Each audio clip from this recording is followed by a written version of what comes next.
Hi guys, and welcome to today's video about the step sequencer in Logic Pro.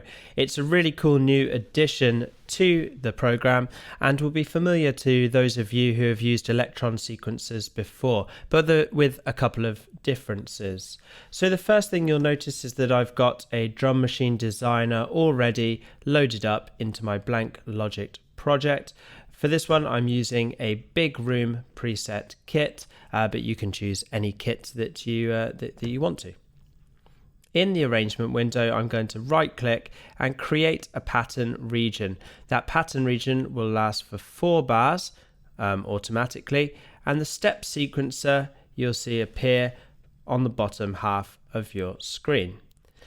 To clear your screen and get the step sequencer window to disappear, double click back onto your pattern, and to make it appear again you can double click back onto your pattern. Now when you look at the step sequencer window, you'll see there's 16 pads on the left hand side. The main portion of the window is taken up by your sequencer notes, and on the far right hand side you'll see the pattern length, how many steps we've got. So we've got 16 steps for this pattern. I'm going to program a simple beat just by clicking on the blank squares, and I'm going to program a simple sort of techno-esque beat, or 4 to the floor kind of beat here. I'll set a loop, so my loop will be up here, and Command U is my shorthand for setting that loop. So we can see there, one kick on every beat, 16 steps. If we want to increase the number of steps, this is possible. Each of the instruments occupies 1 row on the step sequencer, and what we can do is we can increase the individual step length. So this Big Room hi-hat I've put to 32 steps, and I'm going to draw these steps in now. It's worth saying a nice way to do this is by if you're not so accurate on drawing your lines across like I'm not, if you click the first note and hold down Shift and then swipe across, it doesn't matter whether you go up or down onto your step sequencer, your notes will stay on the same row. Now what we'd expect to see is this hi-hat playing at twice the speed of the kit as it's going through 32 steps in the same time that this is going through 16 steps. Let's have a look. Brilliant.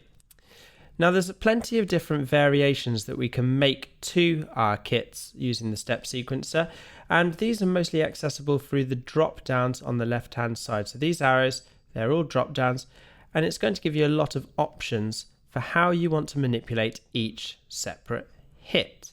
There's a velocity option here, so we're going to change the velocity of these hi-hat hits to make it sound a little bit more realistic, like a drummer is actually playing them. We're going to do that to each individual one. One click into the box is sufficient to change the velocity of each hit, and we'll hear how that sounds. Just going to solo that. So the S and the M on each of the rows headings are the solo and mute options. If you like that, that's brilliant.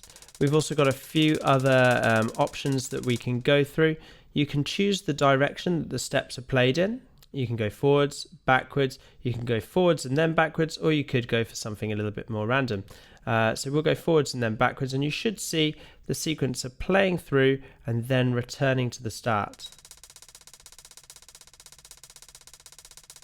And these are really nice ways to add variety to your drum patterns and add a bit of interest. Here we've got 2 offset buttons, so what we can do is we can move your whole sequence 1 step at a time. So have a look at the velocity to see where it changes. Upon each click, we're moving the velocity once over. Really nice function. What we've got underneath here is we've got a note repeat, and by holding down our mouse on one of these and swiping up or down, we can increase the repetitions for that one note, and that can create some interesting new variations to our hi-hat as well. We can increase these up to 16 or just down. At 32 steps, that's traveling quite fast. So when you get up to 16, it loses a bit of clarity. But down by 2 or 3, we've perhaps got something that you can differentiate as a hi-hat hit. If you want to add any further options or stipulations onto your drum kit, you can click the plus button on the left-hand side to add in another variation. And here we've got options: a gate tie, which is going to tie notes together, the note that you're playing, the octave that you're in for the pitch, when the loop starts or ends if it's a loop, chance, which we'll go into now, start, offset, separate and skip. We're going to go through chance, which is a really interesting one, I think. And what this is going to do is this is going to give us a probability of each step being played. So when we've got this note that's got this note repeat, I might only want that to play 50% of the time. So I'm going to scroll, hold down my mouse and swipe downwards and go to 51%. And let's hear how that affects our hi-hat rhythm.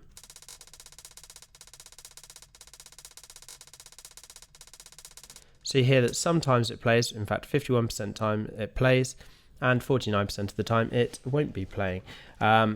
So that's a really nice way to add some interest into our beats. We can collapse this up, and we should see that inside this particular pattern, this is the pattern that we've got. So let's add a snare in every 2 as well. In fact, let's add a snare on our third note there.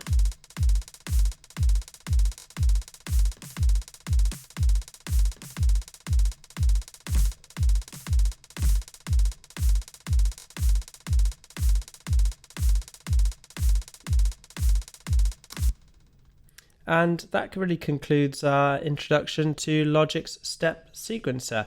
A really nice way to compose your drums and give it a go, give it a try.